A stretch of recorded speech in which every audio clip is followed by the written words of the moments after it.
তোমরা ভাই আরএসএস এর টেক দিচ্ছ, বিজেপি টেক দিচ্ছ, এটা কি ধর্ম অবমাননা নয়? আজকে আমি বলতে চাই, এই সীতাকুণ্ড বাংলাদেশের ঐতিহাসিক তীর্থভূমি, ভগবান শ্রীরামচন্দ্র সীতার সঙ্গে জড়িয়ে রয়েছে। এই বাংলার সঙ্গে অযোধ্যার রাজ্য জড়িয়েছিল, তাহলে রাম কি এই বাংলার নয়? তাহলে ভগবান শ্রীকৃষ্ণ তিনি এই দিনাজপুরে এসেছেন, পাণ্ডবদের সঙ্গে অজ্ঞাতবাসে বিরাট রাজ্যে যোগদান করেছেন, তিনি কি এই বাংলার নয়? আমার ধর্মকে নিয়ে কেন রাজনৈতিক ত্যাগ দেওয়া হচ্ছে? আজকে আমাদেরকে জঙ্গি বলা হচ্ছে, তারা জঙ্গি।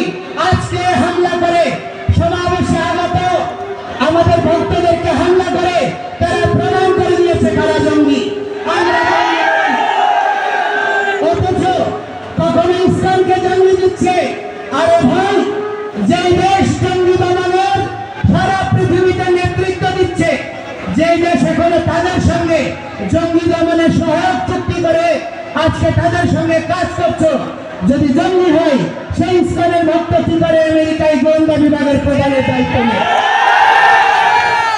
আজকে জাতিসংঘের প্রায় 9টি সংস্থায় ইসলাম কিভাবে কাজ করে?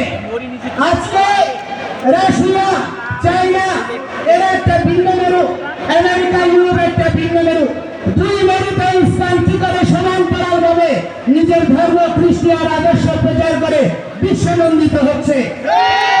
তাহলে ইউরোপ, আমেরিকা নয়, আরবীয় দেশগুলোতে ইসলাম গঠনমূলক ভূমিকার জন্য বিশ্বনন্দিত। দালাই লামা থেকে শুরু করে আপনার নেলসন ম্যান্ডেলা ফাউন্ডেশন থেকে শুরু করে পৃথিবীর সমস্ত সাম্প্রদায়িক জনগোষ্ঠী এবং তার প্রতিনিধিত্বকারীরা আজকে ইসলামের কার্যক্রমকে প্রশংসা করছে।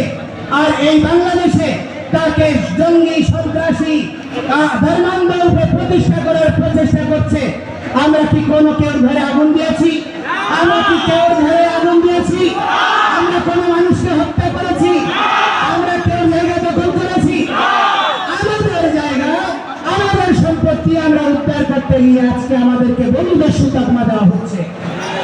বাংলাদেশ সরকার অর্পিত সম্পত্তির নামে আপনার কর খোয়া করে অধিকাংশ সম্পত্তি স্থায়ী খাস করে নিয়েছে। কোন মুসলমানের কোন সম্পত্তিকে খাস করার দুঃসাহস দেখাতে পেরেছে? আজকে বাংলাদেশে অধিকাংশ শিক্ষা প্রতিষ্ঠানের জায়গার কথা হচ্ছে হিন্দুরা, সেইখানে আজকে আমরা বাঞ্ছিত। আমাদের প্রার্থনা করার জায়গা নেই, পূজা করার জায়গা নেই। আজকে যেন আমরা অপরাধী, জেলখানায় যেভাবে বন্দি জেলাটপের মধ্যে কয়েদিরা থাকে, ঠিক তদনুরূপ ভাবে আমাদের দেশে কারাগারের মধ্যে যেমন কয়েদি থাকে, সেইভাবে আমরা ওই পাহাড়ের ঘেরাটোপে পূজা করছি, পাহাড়ের ঘেরাটোপে জীবনযাপন করছি। এইরকম আমরা অনিশ্চিত ভবিষ্যৎ চাই না।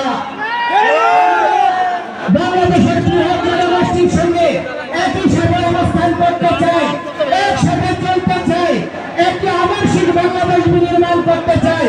এই প্রচেষ্টাকে দুর্বলতা মনে করবেন না। আমি আপনাদের বক্তব্য দীর্ঘায়িত করব না। আমি আপনাদেরকে বলতে চাই, সারা পৃথিবীতে আজকে দেখা যাচ্ছে যে মানুষ মানবিকতার কথা বলছে, সারা পৃথিবীতে